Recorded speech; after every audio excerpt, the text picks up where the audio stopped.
Bienvenue dans cette nouvelle chronique du vent de l'histoire. Nous sommes ici en Alsace, dans les ruines du château du Haut-Bar, sur le col qui surplombe la ville de Saverne. Nous sommes pile sur la limite entre l'Alsace et la Lorraine.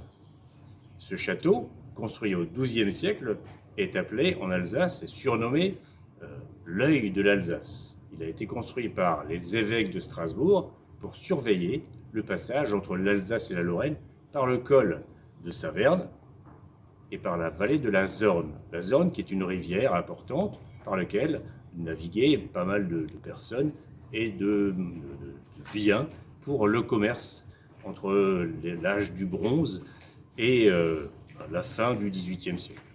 Alors là, nous nous trouvons devant la porte principale.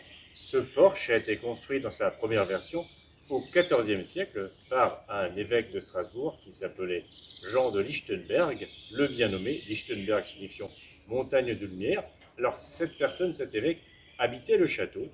Il a fait rénover l'église romane pour transformer le chœur en chœur gothique. Il a également réhabilité d'autres bâtiments.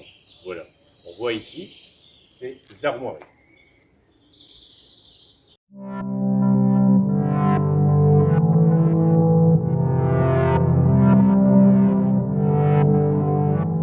Nous sommes devant le porche le plus ancien du château du Haut-Bar.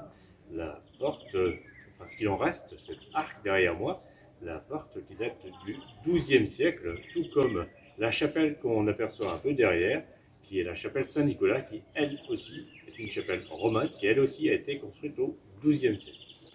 Ce château est un des nombreux châteaux d'Alsace. La région Alsace est la région de France qui compte le plus de châteaux. Enfin, on devrait dire de ruines de châteaux.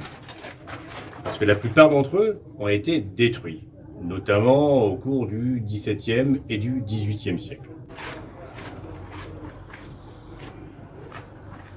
Donc ce château du Haut-Bar est construit sur 3 grands rochers de plus de 20 mètres de haut. Le nom Haut-Bar viendrait d'un ancien mot celtique, bor ou bora, qui voulait dire une montagne, un sommet. Je vais traverser le fameux pont du diable qui, d'après la légende, s'appelle donc le pont du diable car il est maudit. Et ce pont est censé s'effondrer au passage des personnes à un moment ou à un autre. Alors, cette malédiction a été lancée par le diable au XIIIe siècle environ, et jusqu'ici, le pont a tenu. On va le traverser, regardez, voilà, on traverse le pont du diable et on attend de voir s'il s'effondre ou non. On va bien voir. Alors voilà, on a réussi à traverser sans que le pont ne s'effondre. Alors ici, nous sommes sur la partie la plus éloignée du centre du château, du Haut-Bar, sur cette partie qui était construite à l'origine, bien sûr.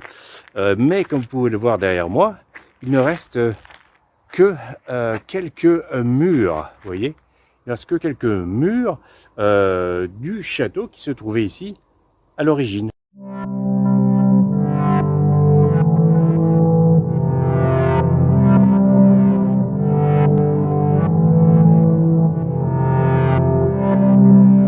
Pour résumer, le château du Haut-Bar a été construit au XIIe siècle. Il a été agrandi jusqu'au XIVe siècle.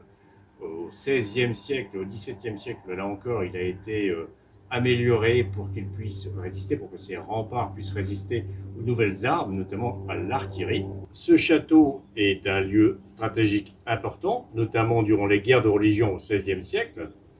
Et par la suite, pendant la guerre de 30 ans, de 1618 à 1648, cet endroit, ce qui se trouve donc à cheval sur le duché, en Alsace, mais à cheval sur le duché de Lorraine et le duché d'Alsace, entre le royaume de France, de Louis XIII et de Louis XIV, et le Saint-Empire romain germanique.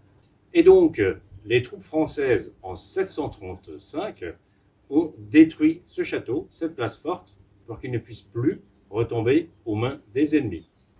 Alors merci d'avoir suivi cette chronique sur le château du Haut-Bar. Salut!